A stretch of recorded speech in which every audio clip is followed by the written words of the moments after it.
Rebonjour.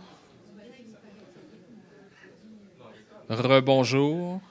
Est-ce qu'il nous manque des joueurs? Les joueurs reviennent tranquillement. Parfait. C'est ça, voilà. Vous avez pris, ça fait du bien, prendre une petite pause. Hein? Ça fait du bien. Je dis toujours 18 minutes pour ne pas faire 20 parce que je sais que 18, ça fait 20. Si je dis 20, ça fait 23. Est-ce qu'il y a des choses, j'aimerais juste faire un petit tour de table, est-ce qu'il y a des choses qui vous ont, qui ont piqué votre curiosité, il y a des choses que vous avez apprises, des choses différentes, des façons de voir ou des choses qui vous ont particulièrement intéressé dans ce qui a été dit ce matin? Oui? Moi, je vais peut-être à ce niveau partager mon sentiment, Oui? voir un peu comment se dessine cette question d'intelligence de marché. Oui? Je vois la première partie qui nous met devant ce travail des collectes d'informations. Oui? Je me dis super, formidable, surtout quand cette information-là, quand il s'agit des chiffres, Oui? c'est super, c'est formidable. C'est des choses qui nous permettent de pouvoir, oui, prendre des décisions. Mais après, quand je comprends qu'il faut analyser, Oui?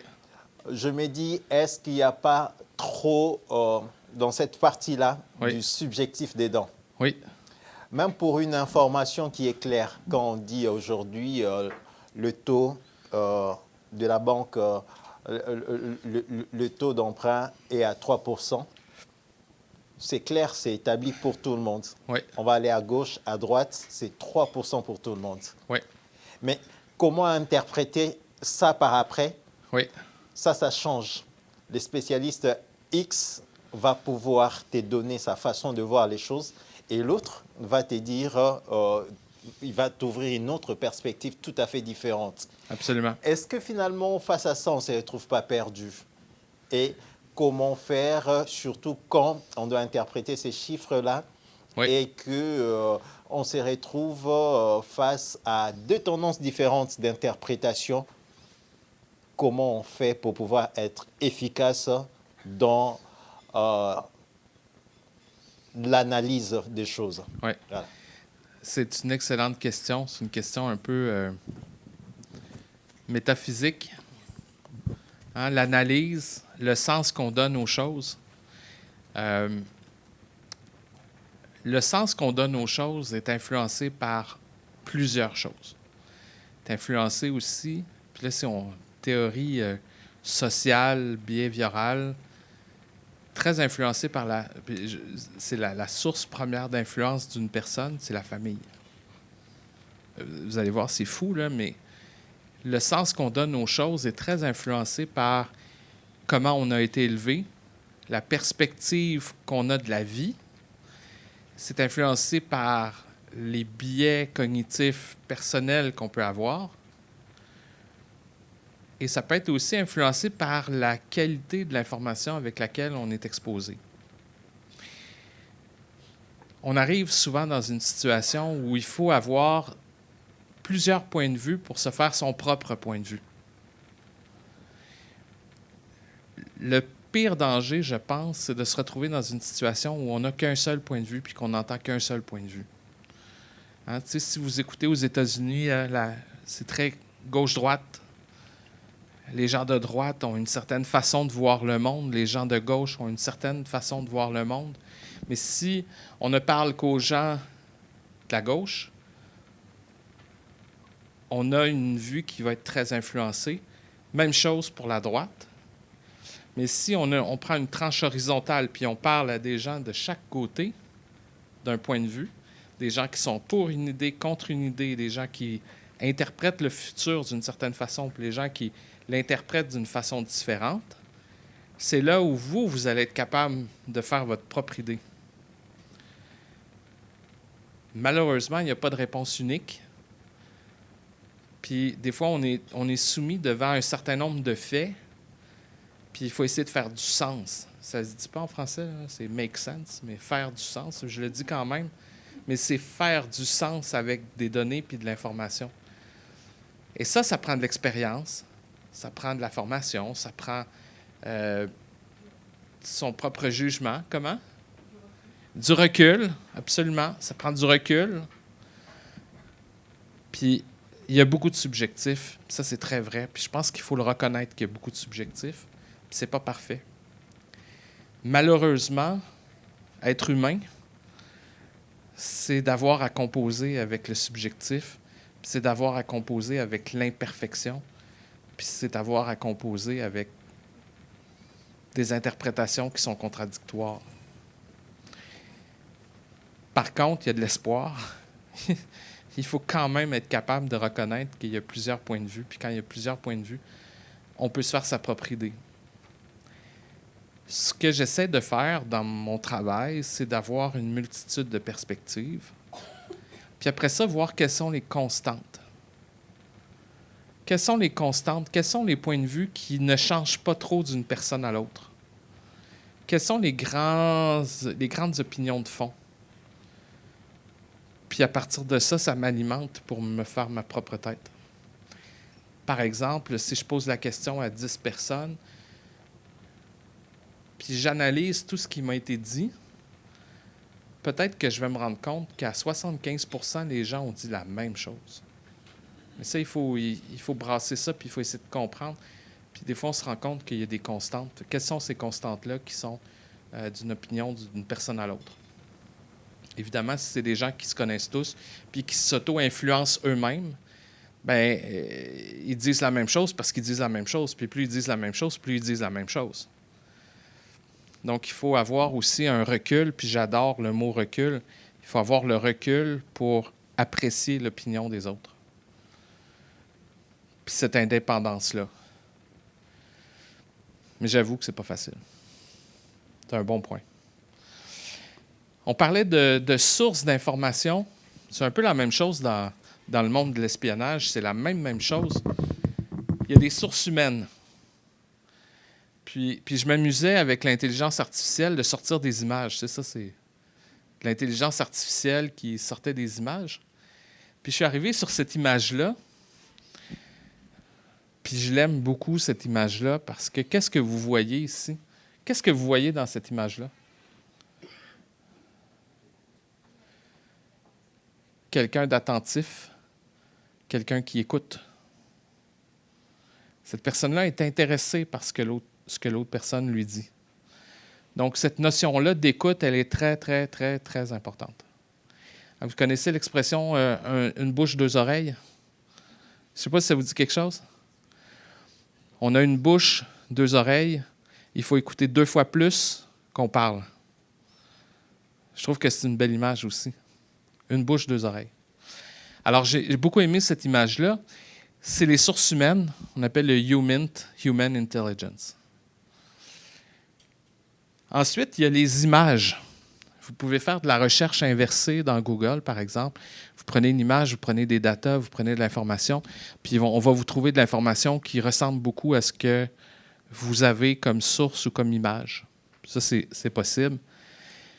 L'autre, c'est ce qu'on appelle le OSINT, qui est Open Source Intelligence. Donc ça, c'est des données qui sont disponibles à tout le monde. Il faut juste prendre le temps d'aller chercher l'information. C'est de l'information qui est gratuite, puis qui est là, puis qui est facilement repérable. Il y a un logiciel qui s'appelle Spokeo. Je ne sais pas si ça vous dit quelque chose. C'est épeurant, un peu à la limite. C'est payant, pas très cher. Ça marche surtout aux États-Unis. Mais vous rentrez le nom d'une personne, puis sa ville. On va vous proposer 4-5 personnes on va vous trouver les gens dans cette ville-là qui ont ce nom-là. Là, vous cliquez sur le nom. Et là, ça va chercher dans les réseaux sociaux, ça va chercher dans les généalogies, ça va chercher dans les titres chez les notaires, ça va chercher les antécédents criminels.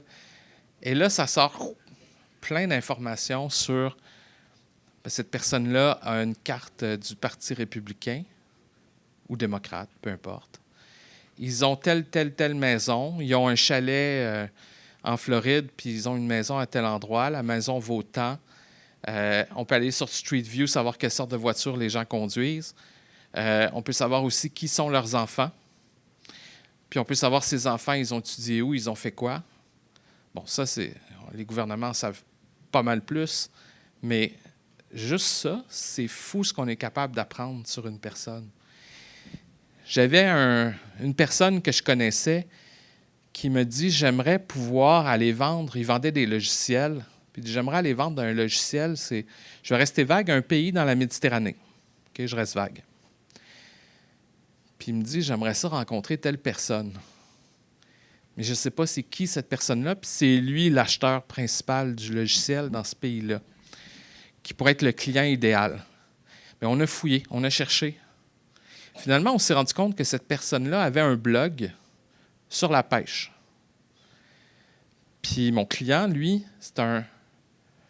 il adore la pêche. On a vu qu'il y avait un point commun entre les deux. Mais quand il l'a appelé, par hasard, il a parlé de pêche. L'autre personne a dit « Ah ben oui, toi aussi tu fais de la pêche, moi aussi je fais de la pêche, quelle sorte de poisson, blablabla, blablabla. » Ils ont parlé 20 minutes, une demi-heure de pêche. « Ah, puis by the way, est-ce que je peux aller te rencontrer? J'aimerais ça te parler de mon logiciel. » « Oui, oui, pas de problème. » Puis finalement, ils sont devenus meilleurs amis, ils sont allés faire un voyage de pêche ensemble dans la Méditerranée. Mais voyez-vous, c'est juste en trouvant des petites informations comme ça qu'on réussit à connaître les gens. Puis je vous invite aussi, si jamais vous rencontrez des gens dans votre région, des acteurs, on parlait tantôt, là, des acteurs économiques. Nos amis de Terre-Neuve nous ont dit ça tantôt. Les acteurs économiques, prenez le temps d'aller fouiller leur LinkedIn. Prenez le temps d'aller fouiller leur Facebook. C'est de l'information publique. C'est ouvert, c'est disponible à tout le monde. Bon, en français, on peut dire que ça fait un peu creepy, mais c'est quand même des sources intéressantes qui nous permettent d'avoir une perspective sur une personne. Puis des fois, vous arrivez un peu mieux préparé quand vous rencontrez ces gens-là. Ça, c'est de l'open source. Ça, c'est sur les gens. Mais ça peut être sur une variété de... Tantôt, vous allez parler à des partenaires. On va vous parler de partenariat. Prenez le temps d'aller comprendre qui sont ces partenaires-là, parce qu'il y a peut-être des points communs que vous avez avec ces gens-là. Ce n'est pas juste comment ces gens-là peuvent vous aider, c'est aussi comment vous pouvez aider ces gens-là. C'est dans les deux sens. Je pense qu'il faut le voir vraiment dans les deux sens. OK? Il y a aussi de l'information financière. On appelle FinInt pour Financial Intelligence. Si vous prenez le temps de lire les données annuelles d'une entreprise, ces rapports annuels, il y a beaucoup d'informations qui est là. Puis même dans les rapports annuels, il y a de l'information intéressante sur le futur. On parlait d'anticiper le futur tantôt. Il y a de l'information sur le futur parce que des fois, il y a un petit paragraphe qui dit « Et nous entrevoyons pour les 5 prochaines années, blablabla, blablabla, blablabla, ce qui aura un effet sur notre entreprise. » Parce que dans les rapports annuels, ils doivent aussi dire quels sont les risques possibles sur l'entreprise. Il y a des perles dans ces documents-là. Prenez le temps de les lire. Puis des fois même, on voit une évolution dans le temps. Ils vont présenter des résultats financiers des dernières années jusqu'à aujourd'hui. Bien là, on peut voir est-ce qu'il y a des secteurs qui sont en baisse, d'autres qui sont en hausse. Il y a beaucoup d'intelligence à aller chercher là.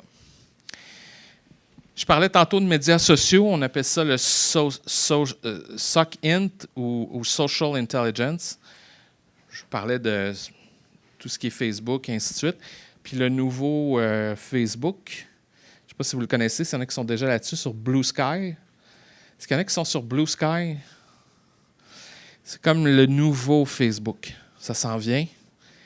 Parce que, ouais, ben, ça existe depuis quelque temps, mais il y a beaucoup de gens qui sont un peu anti-Facebook, anti-machin, puis qui commencent à fermer leur compte Facebook pour ouvrir un compte sur Blue Sky.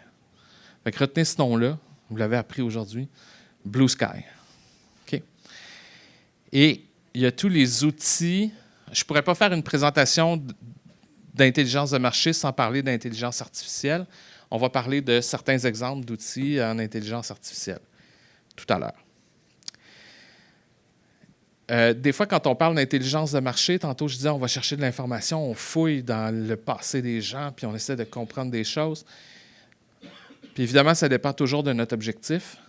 Puis il y a des gens qui nous disent est-ce que c'est légal? Est-ce qu'on a le droit de faire ça? Est-ce qu'on peut faire tout ça?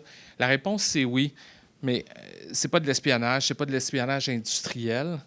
C'est vraiment d'aller chercher de l'information de façon légale, d'aller chercher de l'information, éviter des moyens détournés ou de respecter les lois et les normes. On ne fait pas évidemment de cyber-espionnage puis de planter des virus. Puis non, on n'est pas là. Mais il faut aussi respecter nos valeurs personnelles. À un moment donné, je vais rester vague, dans un trade show,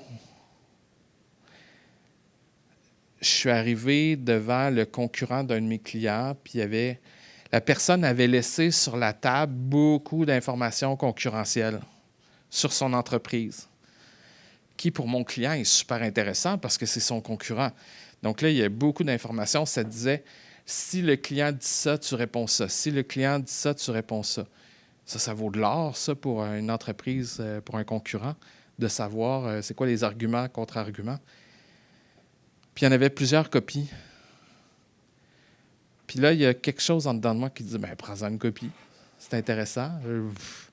Prends-en une copie, il y en a plein. Mais là, je sentais que je dépassais une limite. Puis je ne l'ai pas faite. Parce que là, Là, j'étais de l'autre côté. J'étais du côté noir de la force. Donc, je voulais pas le faire. C'est le côté sombre. C'est pas légal. C'est du vol. Je ne l'ai pas fait. Mais c'était tentant. Mais je ne l'ai pas fait. Il est arrivé une situation, une fois, j'étais dans un trade show aux États-Unis. Je vais rester vague encore. Dans un domaine particulier. Puis c'est un trade show où il y a plusieurs personnes qui sont assises puis qui présentent leur logiciel, puis leurs services, puis leur système, puis tout ça. Je suis engagé par une firme pour aller dans ce trade show-là pour essayer de mieux comprendre c'est quoi la concurrence, puis d'aller comprendre qui fait quoi, puis les nouveautés, puis poser des questions, puis tout ça. J'arrive chez le principal concurrent de mon client, puis je lui parle de comment ça va. Mais je m'affiche comme étant quelqu'un du Québec puis qui vient de l'autre entreprise. OK? C'est honnête, là. C'est pas des faux prétextes. Puis il commence à me parler qu'il va engager quelqu'un, puis c'est le spécialiste dans le monde de tel domaine, puis c'est le spécialiste, blablabla, on entend pour parler, on va l'engager, puis tout ça. Puis genre, oui, comment il s'appelle? Je le connais peut-être. Puis il me donne son nom. Bien, c'était l'expert de mon client. Puis il était en train de se faire débaucher pour aller travailler chez un concurrent. Je l'ai appris comme ça. Donc, je disais, donne-moi 2 minutes, je vais aller aux toilettes. J'ai appelé mon client. Je disais, écoute, il se passe quelque chose. Donc, en 30 secondes, il n'y avait plus accès à rien, puis c'est fini. Des fois, là, de l'information stratégique s'obtient des fois par des gens qui s'échappent. Mais là, c'était une information trop importante à ne pas divulguer. Donc, ça, j'étais quand même... À un moment donné, j'étais dans le sud des États-Unis. J'allais rencontrer quelqu'un puis pour une entreprise. Puis il y avait une grande foire commerciale. Puis il y avait les concurrents qui étaient sur une table à côté. C'était tard le soir. Je venais d'arriver. J'ai dit, je vais me prendre un verre de vin. Je vais prendre mes courriels. Je m'installe au bar, puis ils sont à côté. Puis là, ils parlent de leur entreprise. Puis ils commencent à donner tellement d'informations stratégiques. Mais ils avaient bu un peu aussi. L'alcool aidant, puis tout ça. Mais moi, j'avais beaucoup d'informations. C'est de l'information publique. Là. Une fois que c'est dit comme ça, dans un train, dans un avion, dans un avion ou une gare, c'est de l'information publique. Bien, j'ai pris tout ça en note. Donc, il faut se poser la question, qu'est-ce que j'ai le droit de faire ou pas faire? Puis des fois, si on va dans d'autres pays puis on dit qu'on fait ça, ça peut être illégal aussi, ça peut être vu comme de l'espionnage industriel. Il faut être très prudent. Donc, voilà. Petit exercice à faire. J'aimerais que vous alliez à la dernière page de votre cahier. Puis, la dernière page de votre cahier qui devrait ressembler à ça. J'aimerais ça que vous écriviez toutes les sources d'informations que vous utilisez dans votre travail. OK? N'écrivez pas votre nom sur la feuille. Le cahier, vous allez le garder, c'est à vous. Écrivez toutes les sources d'informations qui sont utiles et pertinentes pour vous dans votre travail. Et on va faire un petit tour de table. Ce que je vais vous demander à la fin, c'est d'arracher cette page-là. OK? Puis on va donner ces pages-là. C'est pour ça, écrivez pas votre nom. Je vais les donner à Chantal, puis on va faire une compilation de toutes les sources de tout le monde ici. Puis on va vous la rendre disponible. Le but, c'est d'utiliser l'intelligence du groupe, puis de faire la somme de toutes les sources d'informations que vous utilisez pour éventuellement vous partager ces sources-là entre vous. Donc, écrivez toutes les sources que vous utilisez pour avoir de l'information dans votre domaine.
Vous pouvez en parler aussi avec vos collègues là, autour de votre table. Partagez vos sources.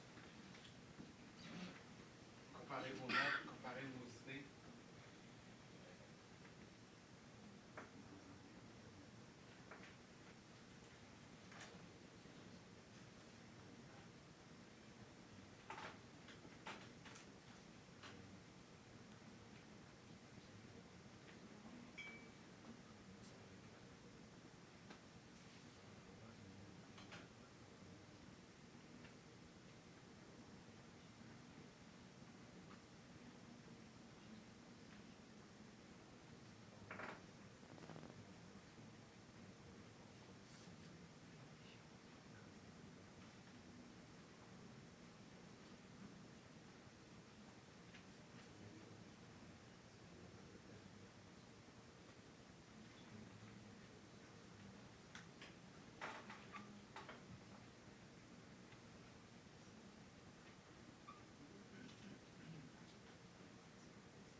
Est-ce que, petite question, est-ce que quelqu'un qui sait comment enlever les notifications quand on partage son écran?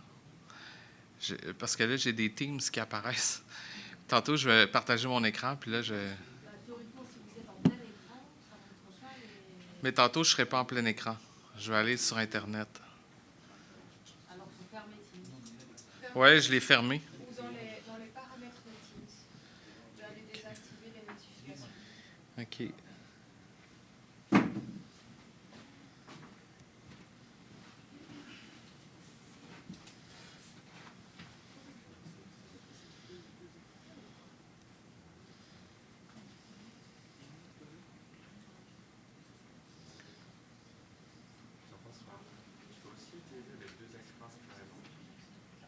Ah oui. Ah oui, OK, je vais faire ça. Je pense que c'est ici.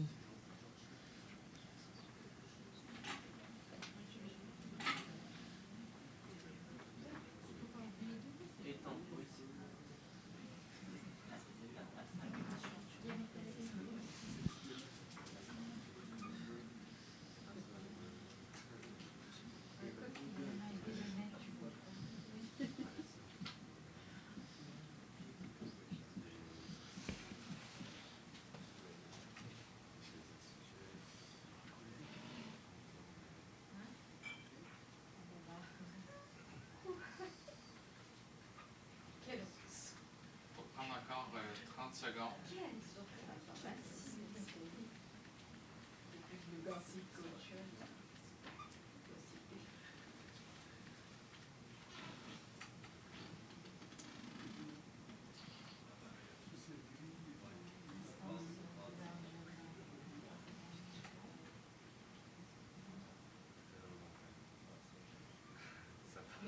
OK, on va faire un petit retour en groupe. Est-ce qu'il y en a qui aimeraient nommer un peu les principales sources, les principales, peut-être pas toutes, mais celles qui sont les plus utiles dans votre travail? Celles que vous avez identifiées comme sources. Statistique Canada, et spécifiquement quoi chez Statistique Canada?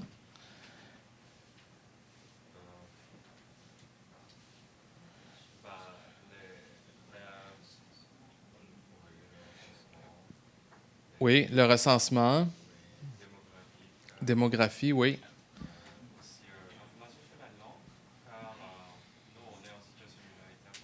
Oui.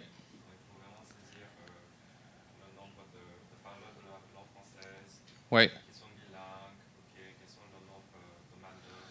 Absolument. Donc, il y a beaucoup d'informations disponibles chez Statistique Canada. Des fois, c'est soumis au recensement, donc des fois, ce n'est pas toujours des données qui sont récentes. Mais quand même, il faut se poser la question, est-ce que des données d'il y a 4 ans sont encore valides? Peut-être que ça ne change pas tant que ça non plus. D'autres sources que vous avez identifiées? Oui? Moi, j'ai mis le site du gouvernement provincial. Oui. Beaucoup plus le volet emploi. Le volet emploi du gouvernement provincial? OK, parfait. Oui? J'utilise le CVP comme référence. CVP? Communauté virtuelle de pratique. OK. Puis ça, c'est quoi, ça? Ça rapporte avec du relais, je t'encourage vraiment à utiliser régulièrement pour pouvoir mettre et prendre des informations sur le sujet qui vous intéresse. Ça, c'est interne à vous, ça? Interne à vous. Parfait. C'est Rémi, hein, ton nom? Non? Parfait. Super. Oui? Les recherches universitaires. Oui. Oui. Les... Un moyen de connecter notre réalité à parfois des projections ou parfois des pistes de collaboration, des idées, des Oui. constats. Ça peut avoir vraiment Oui, puis on parle de données universitaires, mais il y a peut-être aussi des profs qui sont des spécialistes dans la collecte d'informations, puis qui peuvent vous partager aussi leur opinion. Donc, ça aussi. D'autres sources que vous avez, oui? Moi, j'ai mis les publications d'autres acteurs, des partenaires, des infolettres. Oui. Surtout que nous, on travaille dans un endroit, dans un des territoires, et donc souvent les données nationales ne nous Oui. représentent pas, et donc Oui. vraiment, c'est d'aller chercher l'information localement. C'est vrai. Plus Oui, parce qu'on a ce défi-là au Canada d'avoir un grand pays, mais beaucoup de réalités très différentes. La Nouvelle-Écosse, le Yukon, Terre-Neuve, Saskatchewan, plus grande ville, petite ville, c'est des mondes totalement différents. Absolument. Ce qu'on va faire tantôt, c'est qu'on va garder ces feuilles-là. Vous pouvez déjà même gentiment, poliment déchirer cette page-là, puis la laisser sur votre table, faire une pile, et tantôt, quelqu'un fera le tour pour ramasser ces feuilles-là.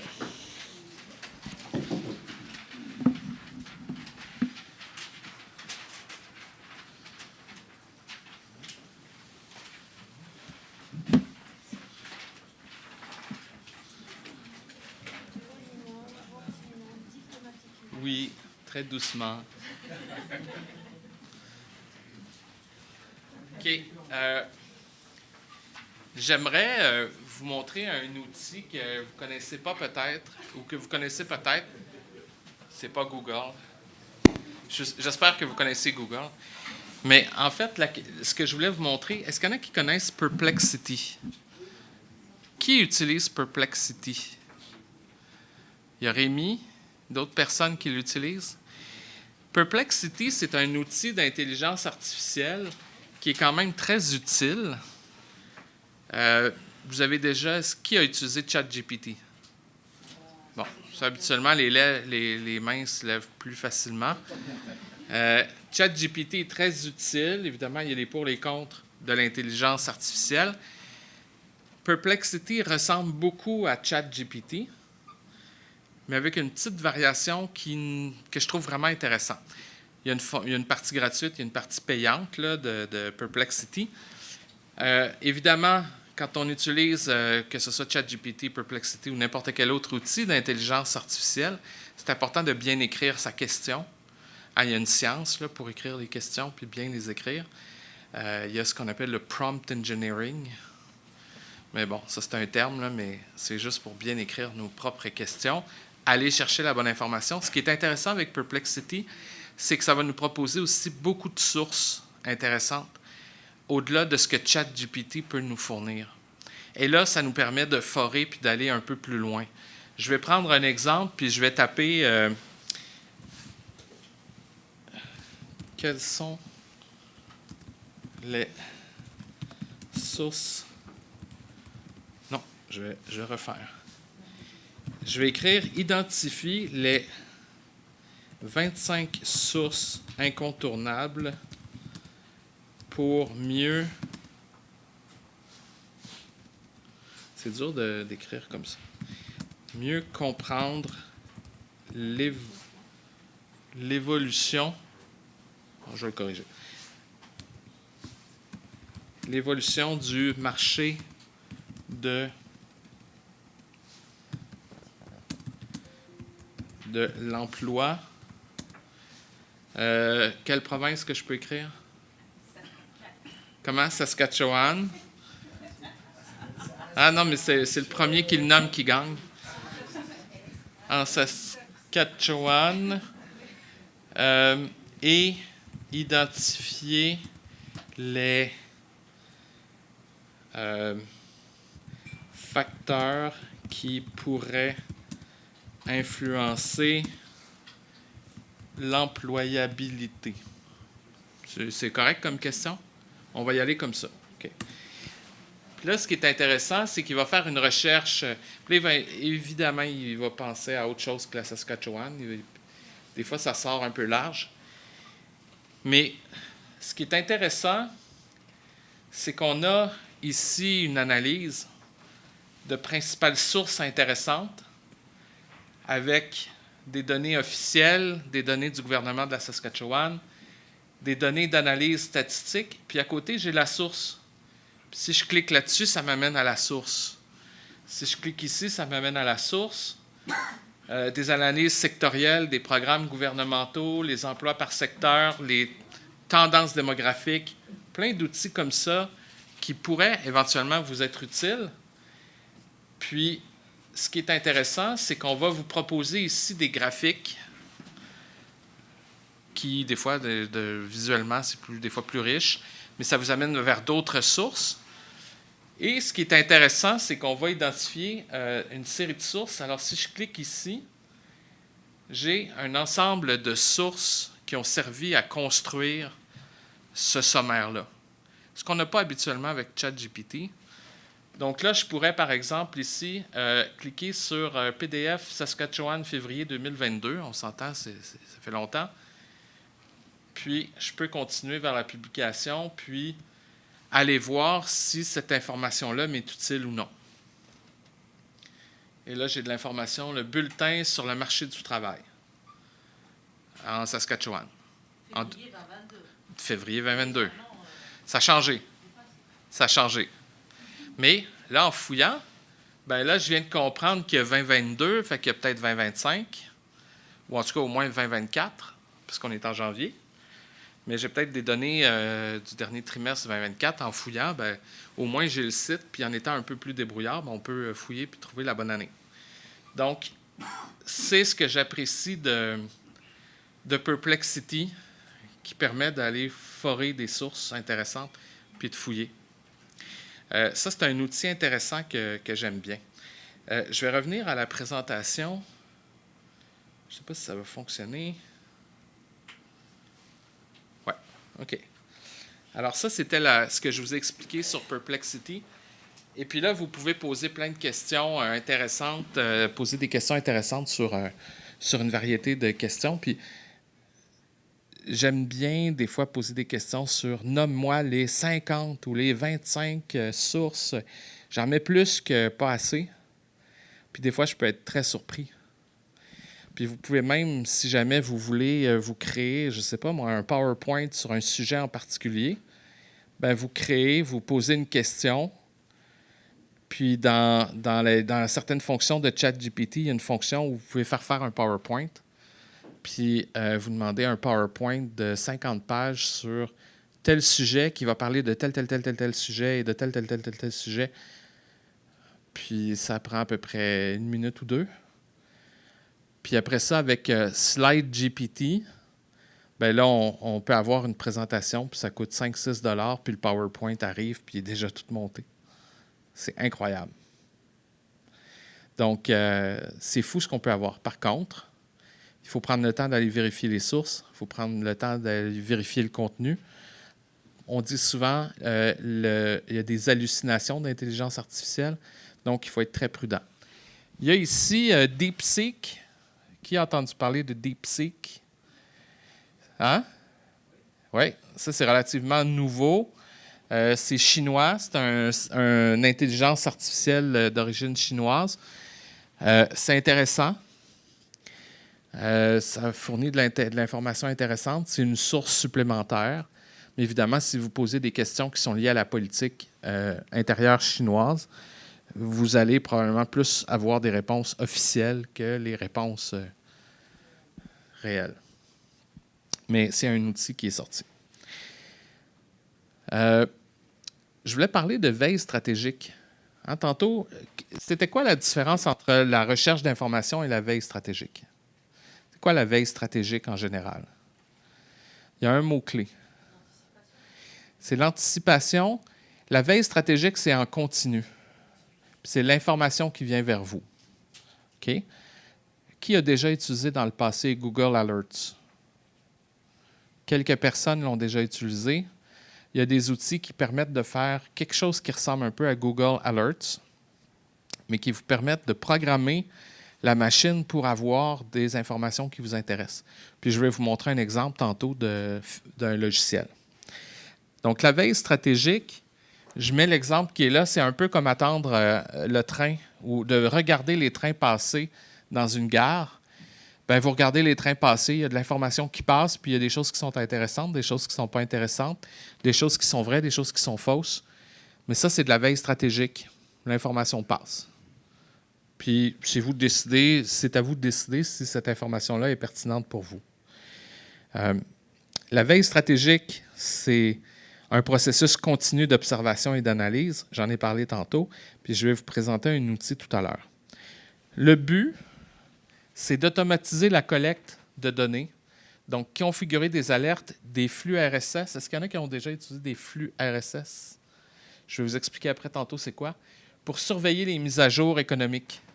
Vous pourriez, par exemple, vous abonner, puis le terme est là, c'est un peu comme s'abonner à un fil de nouvelles qui proviendrait de Statistique Canada ou d'une autre source. Puis cette information-là vous est poussée vers vous en temps réel. Si vous allez, par exemple, sur le journal La Presse, puis vous tapez « fil RSS », on va vous proposer une série de sujets. C'est des liens spécifiques que vous allez copier puis coller dans un logiciel de lecture de nouvelles. Puis ces nouvelles-là vont vous être poussées à vous directement. Puis vous allez les voir passer dans un lecteur de nouvelles, un peu comme Facebook, puis ça se défile, mais toutes les nouvelles sont centralisées sur une seule plateforme plutôt qu'être vous êtes envoyé dans un courriel. Si vous abonnez, par exemple, à des infolettres, au lieu de les recevoir dans votre courriel, vous pouvez les recevoir dans ce qu'on appelle un agrégateur de nouvelles. Puis tantôt, je vais vous présenter l'outil qui fait ça. Ça va vous aider aussi à comprendre qu'est-ce qui bouge dans votre marché. Ça va vous aider aussi à cartographier les acteurs économiques de votre région, puis peut-être même établir des partenariats ou en identifier des partenaires potentiels. Ce logiciel-là que je vais vous présenter tantôt, c'est un parmi tant d'autres. Si vous êtes chez Coca-Cola, vous avez un logiciel de veille. Il y a une équipe de 35 personnes qui ne font que ça en temps réel de la veille. Puis ils ont des logiciels qui coûtent des centaines de milliers de dollars par année. On n'est pas là. On est plus dans un logiciel qui coûte à peu près une centaine de dollars. C'est un parmi tant d'autres. Puis je n'ai pas d'intérêt dans ce logiciel-là plus qu'un autre. C'est juste que celui-là, je l'utilise et je le trouve quand même bien fait, pas trop cher. Il y a une version gratuite, une version payante. Mais il faut programmer la machine. Alors, il faut dire à cet agrégateur-là de nouvelles qu'est-ce qu'on aime et qu'est-ce qui nous intéresse. Puis là, vous dites, ça, j'aime ça, ça, je veux savoir ça, ça, je veux savoir ça, ça, je veux savoir ça. Vous pouvez mettre des mots-clés d'entreprise, vous pouvez mettre des mots-clés de tendance, puis vous mettez tous ces mots-là qui vous intéressent. Puis dès qu'il y a quelque chose qui est publié dans les nouvelles ou qui apparaît dans les nouvelles, bien, ça va apparaître dans votre système de lecteur de nouvelles. Vous pouvez mettre des noms de personnes aussi. Donc, dans mon système, j'ai des noms d'entreprises, des entreprises que je suis puis que je veux comprendre. Puis il y a des clients à nous, des concurrents à nous. Je mets ça là-dedans. Puis quand il y a quelque chose qui se passe, bien, je vais le savoir. Donc, ça, c'est vraiment utile. Puis quand on dit qu'il faut programmer la machine puis il faut dire ce qui nous intéresse, le danger, c'est qu'on peut dire que tout nous intéresse. Puis quand on dit que tout nous intéresse, bien là, on se retrouve avec beaucoup, beaucoup trop de nouvelles. Donc, le but, c'est de réduire la quantité d'informations, mais augmenter la pertinence de l'information. Vous voulez moins de nouvelles, mais des nouvelles pertinentes. Vous ne voulez pas juste plus de nouvelles. OK? Donc, il faut juste se rappeler de ce concept-là parce que plus qu'on met des... Vous connaissez garbage in, garbage out, là, c'est un peu la même chose. Si vous programmez tout puis vous voulez tout savoir, bien, vous allez tout avoir. Puis c'est pas mieux. Oui? Oui, ça s'en vient.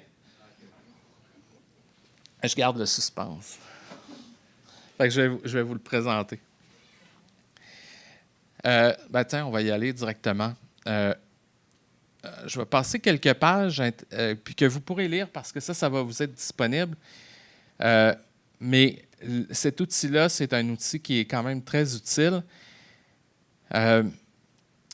Moi, je l'aime bien. Je vais essayer d'aller un petit peu plus loin. Je vais passer quelques slides. Voilà. On arrive à l'outil en question. Ça s'appelle Feedly. Puis en anglais, on appelle ça Feed pour des liens RSS, donc des feeds d'informations. Et eux appellent ça Feedly comme logiciel. Puis je vais vous montrer un exemple de Feedly.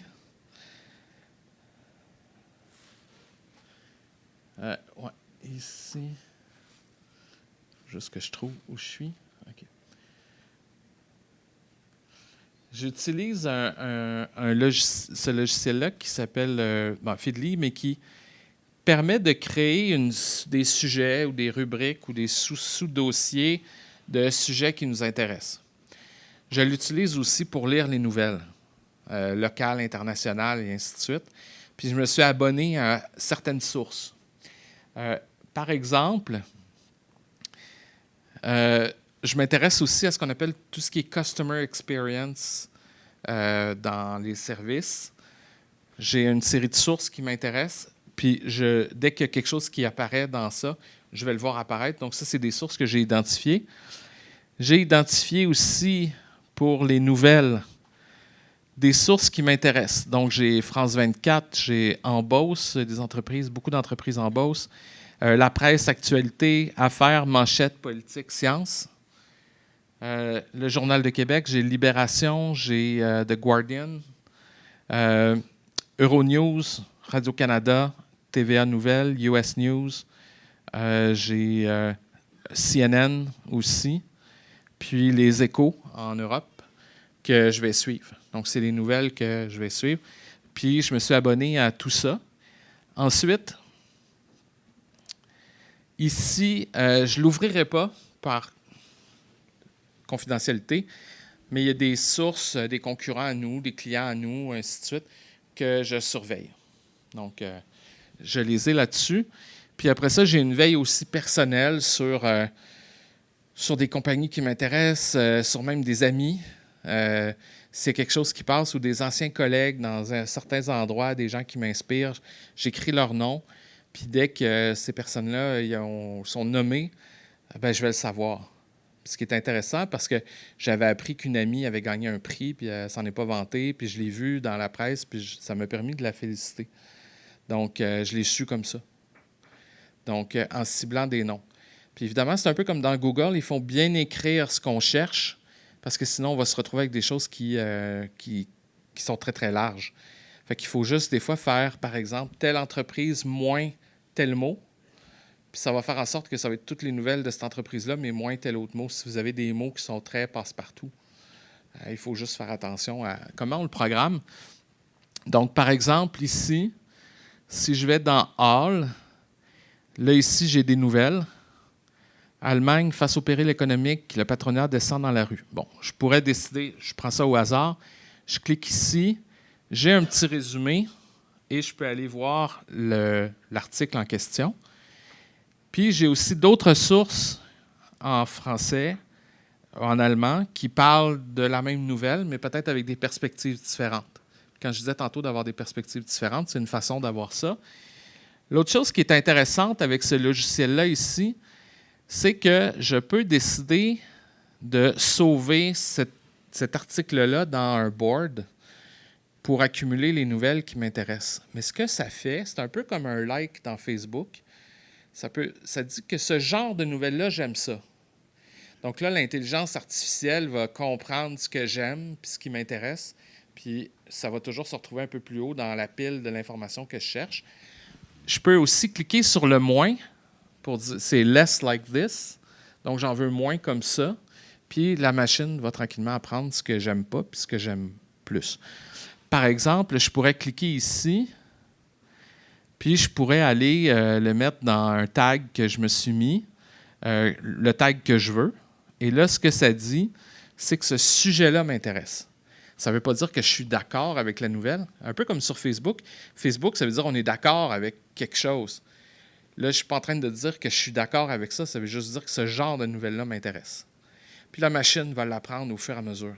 Alors moi, ce que je vous invite, c'est de vous créer un compte dans Feedly. Il y en a d'autres aussi qui font un peu comme Feedly. Puis amusez-vous avec les options sur le côté d'aller créer des sources que vous allez pouvoir suivre ou des mots-clés que vous voulez suivre. Puis tout dépendant du compte que vous avez un certain nombre de limites de mots. Mais vous pouvez vous abonner à tout ce qui est local comme information locale. Puis les nouvelles qui apparaissent, vous les voyez apparaître. Puis ce qui est vraiment bien, c'est que quand je vais dans All, je peux avoir une vue, je peux avoir un layout différent. Je peux voir Magazine View. Puis là, je scroll comme Facebook. Fait que ça, c'est une façon aussi d'aller chercher de l'information intéressante. Fait que ça, c'est un outil là, très, très, très utile. Puis il y a des fonctions plus évoluées de Competitive Intelligence dedans, mais qui coûtent quand même assez cher. Moi, je l'utilise pour une autre utilité. Chez nous, il y a un déneigeur qui vient déneiger l'entrée. Puis il met une nouvelle dans son site web en disant « Demain, nous allons déneiger. Il faudrait déplacer votre voiture. » Puis moi, ce que j'ai fait, c'est que j'ai mis un lien sur leur site à eux. Donc, dès qu'ils changent la page, je reçois une notification. Ils changeraient une virgule sur leur site web, la première page, puis je pourrais le savoir. Puis si jamais vous voulez avoir de l'information sur une entreprise, dès qu'ils changent telle page ou telle série de pages, vous avez une alerte. Et puis là, il y a un autre truc que je vais vous montrer. Ça s'appelle IFTTT. C'est If This, Then That. Puis vous pouvez connecter plusieurs choses ensemble. Alors, ce que je lui ai dit, c'est dès que la compagnie de déneigement, puis la compagnie de déneigement s'appelle Mon Pays, c'est l'hiver, dès qu'ils changent leur site web, envoie-moi un courriel. Puis là, j'ai mis l'adresse de mes voisins. Fait que là, mes voisins reçoivent tous le même message. Puis, j'ai aussi connecté mes messages textes. Donc, dans les 5 à 8 minutes où la page web change, je reçois un courriel, mais je reçois une notification sur ma montre, comme de quoi qu'ils viennent de changer la page. Fait que on peut connecter ça. La seule chose, c'est qu'il faut juste être sûr ce qu'on connecte, parce qu'on ne veut pas que le système ait accès à toutes nos choses personnelles, là. Mais il faut bien lire les conditions. Mais j'avais un client qui voulait avoir de l'information. Dès que tel type d'événement avait lieu aux États-Unis puis que c'était mentionné dans la presse, il voulait absolument le savoir pour pouvoir envoyer un représentant aller vendre leurs produits. Je vais rester vague. Puis aussitôt qu'il y avait ce genre de nouvelles-là, on a tout connecté ça ensemble. Il y avait une alerte sur sa montre. Automatiquement, il parlait à la personne au marketing qui parlait au représentant de cet État-là aux États-Unis qui appelait la bonne personne pour aller vendre son produit parce qu'il venait d'arriver quelque chose. Puis ça se faisait en dedans de 30 minutes. C'était fou. Alors ça, c'est quelque chose qui peut être très utile ou un outil intéressant. Un autre outil, je vais retourner dans ma présentation.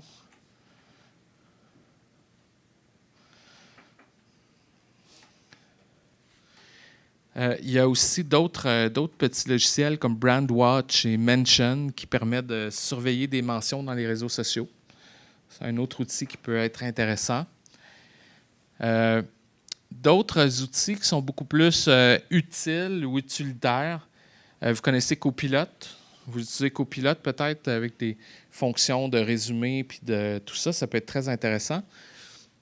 Il y a Otter.ai qui fait un peu la retranscription de conférences, puis qui crée des analyses, puis des sommaires, puis des résumés dans plein de langues, puis qui traduit en langue naturelle. Il y a Miro aussi, qui est un board infini où on peut prendre des notes, puis faire des mind maps, puis on peut, qui est quand même assez utile. Puis il y a aussi Lucidchart, qui ressemble un peu à Miro, mais qui permet de faire autre chose. Tout ce qui est Google... Bon, on s'entend, tout le monde connaît Google. Mais quand on prend le temps de bien comprendre comment chercher dans Google, il y a de l'information très, très, très spécifique qu'on peut aller chercher.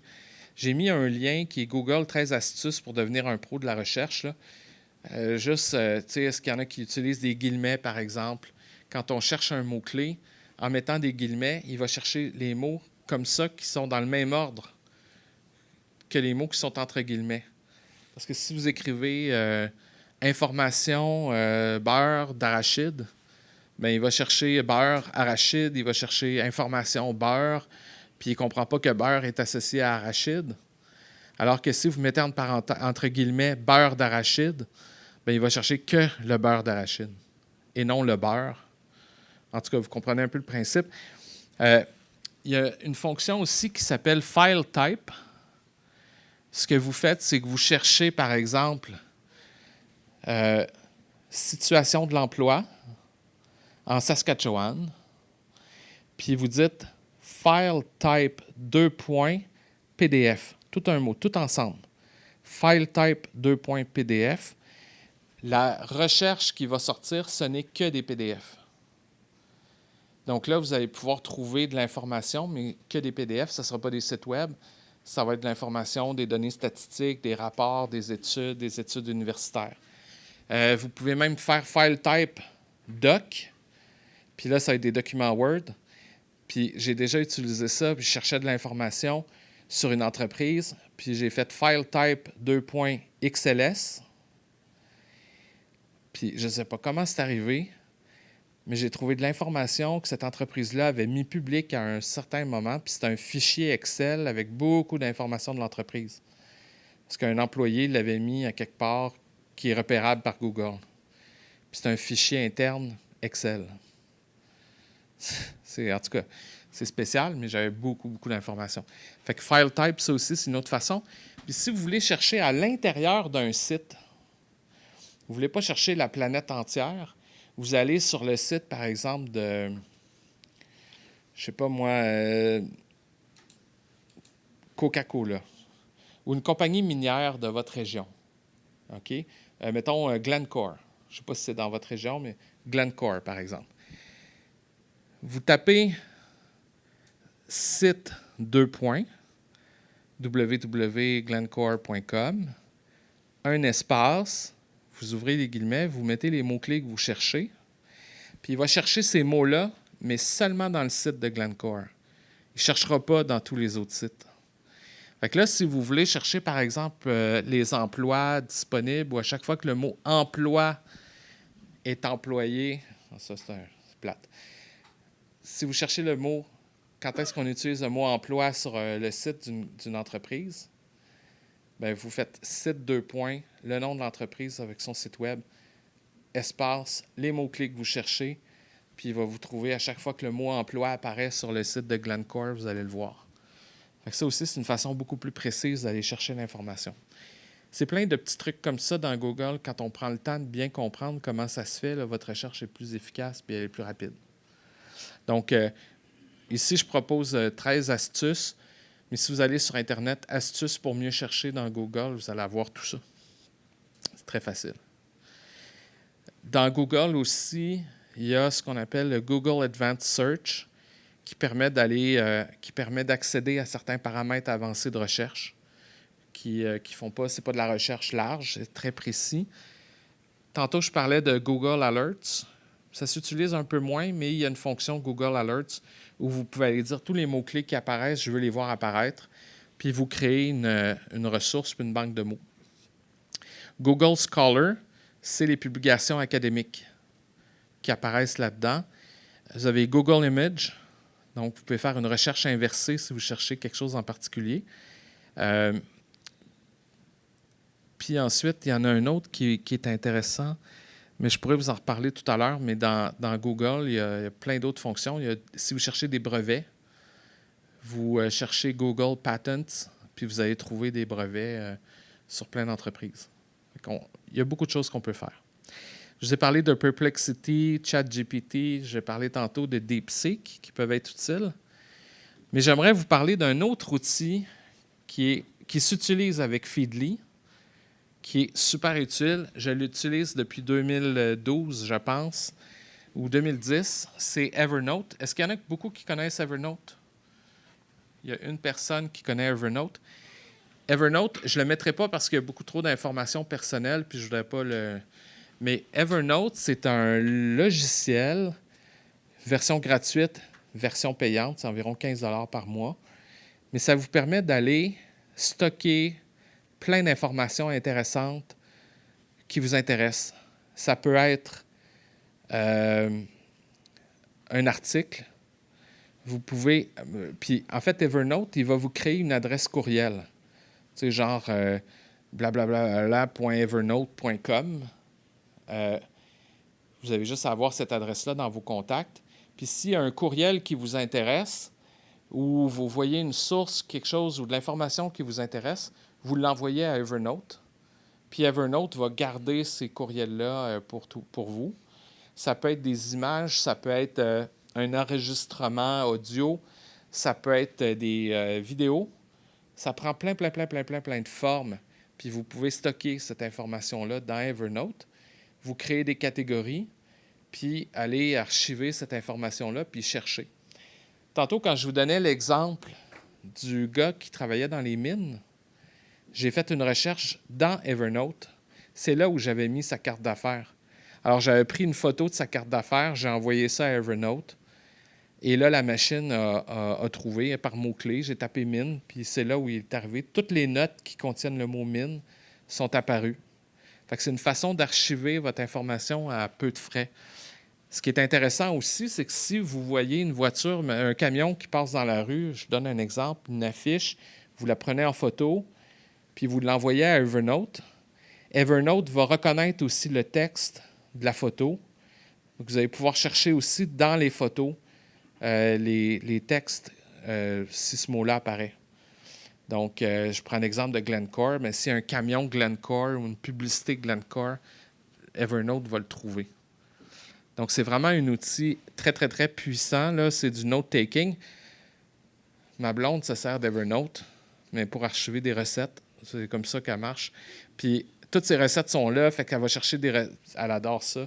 Puis là, toutes ces recettes sont toutes classifiées. Puis elle a d'autres rubriques pour d'autres choses, pour des films, pour des hobbies. Il y en a qui l'utilisent de façon professionnelle. C'est à vous de choisir. Mais Evernote est quand même très, très, très puissant. Ça vous... Oui? Juste une petite question rapide sur Evernote. Oui. Est-ce que ça reconnaît aussi les notes et puis on manuscrit? Oui. Oui. Alors, des fois, ça peut arriver, par exemple, si je prends des notes, je l'ai fait souvent, je prends des notes sur une feuille, dans un cahier, puis dans l'application Evernote de téléphone, je prends ça en note. Si on écrit moindrement bien, là, Evernote va le capter. Fait que là, je cherchais des noms d'entreprises à un moment donné, puis ça m'a sorti une vieille note que j'avais écrite il y a 10 ans, puis il y avait le nom de cette compagnie-là dans une des notes que j'avais prises dans une réunion, dans une rencontre. Puis ça l'a popé, puis ça a sorti. Fait que ça reconnaît le manuscrit. Fait que ça, c'est vraiment super. Puis ça vous permet de chercher puis de trouver plus facilement et plus rapidement l'information. Ça, c'est l'outil dont je vous parlais, IFTTT. Il y a une autre fonction qui s'appelle Zapier, qui est un peu la même chose. C'est des concurrents. Puis là, ici, c'est juste un exemple de choses qu'on peut connecter ensemble. Fait que je peux connecter mes courriels, mais je ne suis pas sûr que je connecterai mes courriels dans ça parce que je ne sais pas après qui a accès à quoi. Je ne veux pas donner trop de permissions. Mais j'ai une fonction qui reliait, par exemple, Feedly avec l'envoi automatique de courriels. Puis dès qu'un courriel est reçu, il y a un message texte qui sort. Puis je pourrais même dire, dès que tel mot-clé apparaît dans Feedly, envoie-le dans Evernote, puis tag-le de telle façon. Puis tout ça se fait automatiquement. Fait que là, voyez-vous, vous ramassez de l'information, vous stockez l'information. Puis là, je pense qu'il faut aussi utiliser une bonne dose de jugement, de dire est-ce que je vais tout capturer ma vie au complet dans Evernote? Non. Mais il y a des courriels importants que je m'envoie à Evernote pour qu'ils soient quelque part en sécurité, savoir que c'est là, que je pourrais utiliser plus tard, qui pourrait m'être utile. Donc, c'est une façon aussi de voir les choses. Puis, quand vous rencontrez des gens, bien, vous pouvez prendre des notes directement dans Evernote, puis ça se fait tout seul. On est bientôt rendu vers la fin de notre discussion. Il y a quelques exercices que je voulais faire avec vous. Si vous permettez, je vais aller dans le cahier. On a jusqu'à quelle heure, Chantal? Midi? Parfait.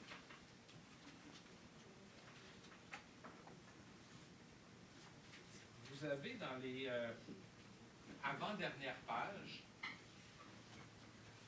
vous avez ma veille stratégique 1 et ma veille stratégique 2. C'est un endroit où vous pouvez noter de l'information qui pourrait vous être utile. Par exemple, quels seraient les mots-clés à mettre dans une veille stratégique? Quels seraient les noms d'entreprises, de personnes, de mots-clés que vous aimeriez suivre dans une veille stratégique en continu? Je vous donnerai quelques minutes. Ça peut être des concurrents, ça peut être des partenaires, ça peut être des associations, ça peut être peu importe qui vous aimeriez suivre. Puis sur la deuxième page, on pose une question un peu différente. Qui sont les personnes avec qui vous aimeriez aller dîner ou prendre un café dans les 6 prochains mois?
mot-clé migration francophone.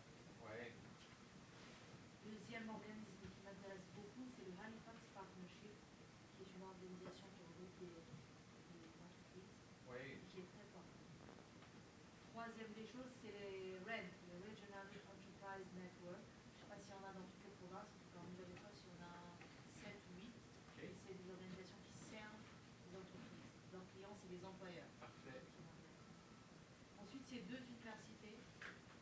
La Sainte-Anne, qui est l'université francophone, et Dalhousie, qui est une des plus grandes universités anglaises. Puis en dernier, j'ai identifié notre concurrent direct dans le secteur anglophone, qui est iSense. OK. Pas Dalhousie, les autres, je les connais moins. Mais ça, c'est un excellent exemple de mots-clés qu'il faut identifier. Puis des fois, même peut-être à l'université Dalhousie ou Sainte-Anne, il faut peut-être être un peu plus précis ensuite dans les mots-clés qui nous intéressent parce qu'on va se retrouver avec des informations qui ne sont peut-être pas pertinentes. Puis ça aussi, c'est en fonction de l'usage qu'on fait du logiciel. Il y a des mots-clés qu'on enlève, des mots qu'on ajoute, de la précision qu'on fait. Peut-être rapidement, d'autres personnes qui ont nommé des choses? Kaina? Moi, j'ai mis besoin en main-d'œuvre, un concurrent dans la région Kodak-MB, Oui. deux commissions dans laquelle se regroupent beaucoup d'employeurs. Oui. CSRPA, Commission des services régionaux du Sud-Est, du Nouveau-Brunswick et du Nord-Ouest du Sud. OK. Je ne sais pas à quel point vos 2 exemples sont représentatifs, mais je vois beaucoup de mots-clés qui sont très locaux, très régionaux. C'est parfait. C'est parfait parce que c'est la réalité de l'endroit où vous êtes. Puis des fois, il y a des mots-clés qui sont trop larges. Donc, il faut circonscrire un petit peu plus ces mots-là. D'autres personnes qui ont mis d'autres mots-clés? Oui. J'ai mis tout ce qui est symposium, colloque et conférences sectorielles. Oui, absolument. Vous connaissez Eventbrite? Ça, c'est connu, mais ça aussi, c'est une source d'information intéressante. Eventbrite, il y a plein d'événements qu'on ne sait pas. Il y a des choses pas intéressantes. Il y a des choses où il faut être membre ou d'un club ou quoi que ce soit. Mais dans certains cas, c'est une occasion d'identifier des conférences, des événements qui pourraient éventuellement vous intéresser. Donc, dans Eventbrite, j'en faisais une petite recherche. Qu'est-ce qui s'en vient dans le prochain mois? On ne sait jamais. Vous pourriez être surpris puis rencontrer quelqu'un. La page qui suit, puis là, je ne vous demanderai pas de nom, mais la page qui suit, c'est beaucoup plus un exercice personnel. C'est d'identifier des gens avec qui vous aimeriez prendre un café ou aller dîner ou avoir une discussion dans les 6 prochains mois. Des fois, vous pourriez être surpris, vous dites, ben écoutez, moi je travaille à tel endroit, voici mon travail, voici ce que je fais. Est-ce que je peux aller te rencontrer une demi-heure juste pour que tu me parles ce qui bouge dans ton entreprise, pour que je comprenne bien, ou dans ton secteur? Ou est-ce qu'on peut prendre une demi-heure juste pour jaser, ou est-ce que je peux t'inviter à dîner, par exemple? Puis vous pourriez être surpris, des fois les gens peuvent dire oui, puis aller vous rencontrer, puis des fois on crée des relations d'affaires à long terme, puis on crée des contacts à long terme aussi. Puis un détail intéressant aussi, si vous connaissez la date de fête d'une personne, notez-la, parce qu'il n'y a rien de plus personnel que de souhaiter joyeux anniversaire à quelqu'un le jour de sa fête. Des fois, si vous le notez, là, vous envoyez un petit courriel à quelqu'un, « Hey, c'est ta fête, tu m'avais dit que c'était ta fête, bonne fête », des fois ça fait une différence. Mais ça vaut la peine d'identifier des gens avec qui vous aimeriez avoir une discussion. Puis faites-vous un plan sur ce que vous aimeriez savoir de ces gens-là. Puis de l'autre façon aussi, ça fonctionne dans les 2 sens. C'est-à-dire que vous pouvez apporter aussi à ces gens-là. Puis inversement. OK? Super important. Je voulais peut-être revenir sur un concept qui est... sûrement qu'il y en a qui ont déjà vu ça, l'analyse Pestel. Est-ce que ça vous dit quelque chose? C'est peut-être vague, peut-être que vous avez vu ça à un moment donné. Je vais retourner à l'analyse Pestel. L'analyse Pestel, c'est un outil, puis là, vous avez 2 pages là-dessus dans votre cahier, pour vous aider à identifier des concepts ou des mots-clés ou des choses qui pourraient vous aider dans votre travail, l'analyse PESTEL, c'est quelque chose qui est utilisé dans plein d'industries, dans plein de domaines.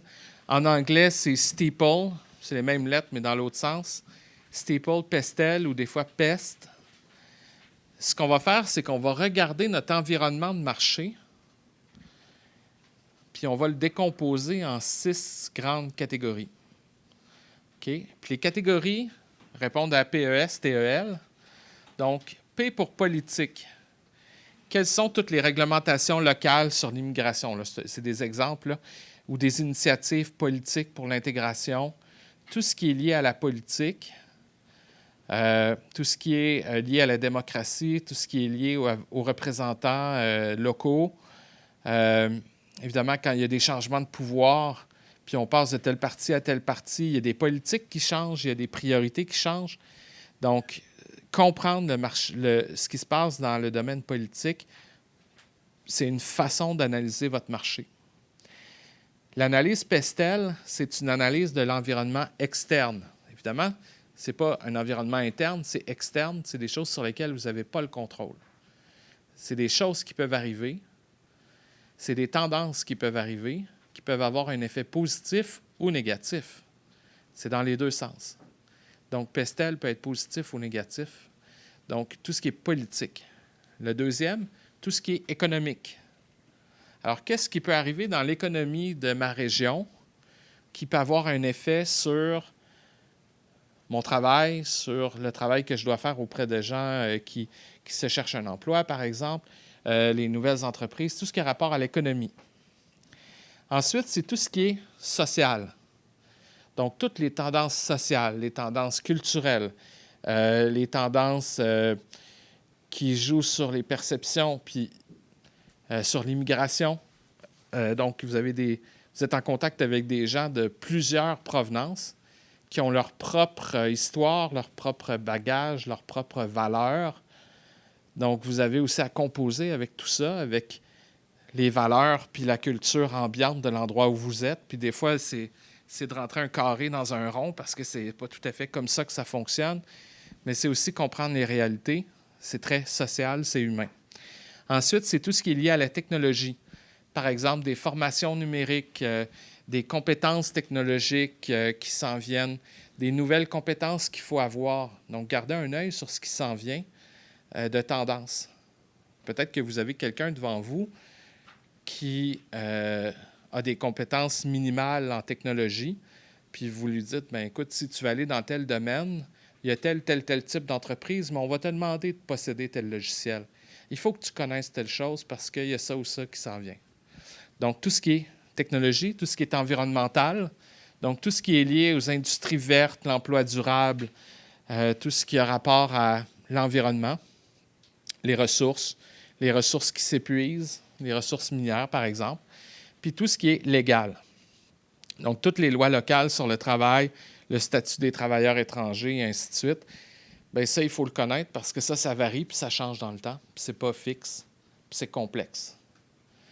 Donc, ça, c'est une façon de décomposer le monde qui nous entoure de façon peut-être un peu plus digeste, mais d'amener tout ça ensemble. Puis évidemment, des fois, c'est interrelié.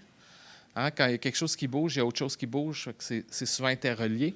Donc, ce que je vous invite à faire, peut-être pas aujourd'hui parce qu'on est rendu vers la fin, mais c'est de noter dans ces pages-là toutes les tendances politiques ou les tendances économiques ou sociales, technologiques, environnementales ou légales qui ont ou qui pourraient avoir un impact sur votre travail. Donc, c'est une façon de décomposer la réalité. Comme je dis, ça peut être positif comme ça peut être négatif. Donc, vous avez ça dans votre cahier si vous voulez l'utiliser.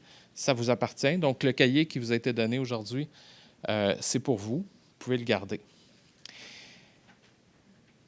En terminant, j'aimerais peut-être faire un petit tour de table sur ce que vous avez appris, ce qui a piqué votre curiosité, ce qui vous a intéressé, ce qui pourrait éventuellement être utile dans votre travail. Puis on va conclure un peu là-dessus. Oui? C'est une question Oui. Alors, disons que, par exemple, on a fait un client qui nous approche, nous va enlever les soudeurs. Oui. Un soudeur qui cherche un emploi. Sur tous les types des outils là, que tu avais, Oui. comme Glencore, tu avais parlé, mais ça, c'est spécifique pour eux. Mais Oui. quelle façon tu utiliserais pour trouver les emplois comme soudeur Oui. pour Bien, cette question. région? Exact. Cette question-là est super intéressante. Elle ne se répond pas par ça. Cet outil-là, c'est beaucoup plus pour essayer de comprendre l'environnement qui nous entoure. La question qui est posée est beaucoup plus spécifique à cette situation-là. Ce que j'essaierais de faire, c'est peut-être une recherche par mots-clés en anglais ou en français, là, selon le cas, avec des mots-clés de région ou de ville. Puis peut-être qu'on pourrait découvrir des entreprises qui cherchent des soudeurs dans votre région. C'est peut-être une façon de le faire. Mais je reviens aussi peut-être à certains outils d'intelligence humaine. C'est aussi parler à des entreprises en continu, puis dire, écoute, je suis disponible, je cherche une place où il y aurait un besoin de soudeurs dans la région. As-tu des contacts? Connais-tu quelqu'un? Puis, puis là, cette recherche-là, elle est pas informatique, ça ne sera pas dans Google, cette information-là, mais cette information-là pourrait se trouver peut-être chez quelqu'un qui va dire, ben oui, j'ai entendu parler de ça, il cherche des gens dans telle entreprise, appelle un tel, dis-lui que c'est moi. Puis je pense que ça, c'est une façon peut-être d'aller chercher cette information-là. L'autre façon, ce serait peut-être d'aller dans les journaux locaux, puis j'irais rentrer le mot soudure, soudeur, dans les journaux locaux où il y aurait peut-être des offres d'emploi qui contiendraient le mot soudeur, soudure, par exemple. Ça, c'est peut-être une façon de le trouver. Feedly pourrait être un outil pour essayer de trouver cette information-là en continu. Le défi que vous avez, puis ça, vous êtes tous conscients de ça, plusieurs emplois sont invisibles, ne sont pas répertoriés, répertoriables. Donc, c'est pour ça que spontanément, je pensais à des sources humaines en parlant à des gens qui sont susceptibles d'aller dans certains domaines. Puis, il n'y a rien non plus qui vous empêche d'obtenir un listing des entreprises de votre région, puis déjà peut-être les catégoriser. Il y a un service qui existe, peut-être vous êtes au courant, là, puis peut-être que je ne vous apprends rien, mais de Développement économique Canada, il y a un service, je sais qu'au Québec, c'est disponible. Je ne me rappelle pas le nom du service, là, mais chez Développement économique Canada, ils ont un service qui permet d'identifier des listes d'entreprises par code SIAN. Donc, par code SIAN, vous pouvez dire, je veux savoir toutes les entreprises en Nouvelle-Écosse, par exemple, qui sont dans tel code SIAN, de plus de 50 employés, ou dans telle ville, ou tel code postal. Puis cette recherche-là est possible, puis ils vont vous fournir une liste Excel. Il faut juste valider. Je pense que c'est disponible seulement aux entreprises, ce service-là. Je ne sais pas si c'est disponible aussi aux organismes comme vous. Il faudrait vérifier. Mais ça, ces listes-là, ça existe. Fait que là, vous pourriez, par code SIAN, dire, ben là, eux, c'est une banque, donc ils ne font pas de soudure. Puis par élimination, vous allez trouver des codes SIAN intéressants. Puis ça, c'est gratuit. Puis ils vont vous en donner, moi je l'ai utilisé souvent, puis ils peuvent donner 200, 300 noms d'entreprises dans une région qui répondent à tel critère. C'est très riche. Fait que ça, c'est une autre façon peut-être de le trouver. D'autres choses qui ont peut-être piqué votre curiosité ou qui vous ont peut-être amené à voir les choses différentes ou vous avez apprécié dans ce que vous avez entendu. Oui.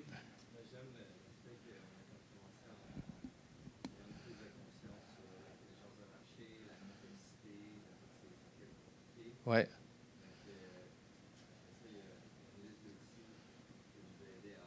Oui.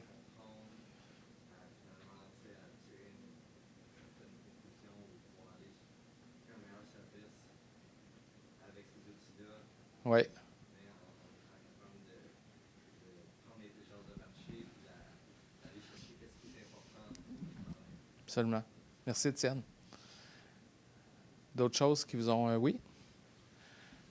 Je suis tout à fait d'accord avec ce qui a été mentionné, mais je pense, moi ce que j'en tire aussi, c'est que ça va nous permettre de bonifier notre compréhension de notre contexte Oui. respectif. Mais aussi plusieurs personnes ont mentionné tout à l'heure que c'est pas rare que les entreprises ou que les employeurs qui viennent nous voir ne savent pas trop ce qu'ils veulent. Je me dis que ça va permettre aussi de bonifier ce qu'on est en capacité d'offrir à ces Oui. employeurs, à Oui. ces entreprises qui viennent nous voir. Oui, Donc ça, je pense que c'est chouette d'avoir aussi, de garder en tête cette application-là de ce qu'on vient de couvrir ce matin. exactement, exactement. Parce que vous êtes aussi des gens qui pouvaient proposer des choses. Vous êtes là aussi pour répondre à un besoin, puis mieux vous comprenez, mieux vous offrez, puis inversement. Absolument. Autre chose que vous voudriez mentionner? Super. Alors, écoutez, je vous remercie beaucoup. J'ai beaucoup apprécié. J'avais hâte à aujourd'hui. Je suis très content d'avoir été ici puis de vous connaître. Si vous avez des questions, vous pouvez toujours me rejoindre. Chantal pourra donner mes coordonnées au besoin. Autrement, écoutez, je vous souhaite bonne chance. Puis je vous souhaite, je vous dis merci. Merci beaucoup à vous. Merci.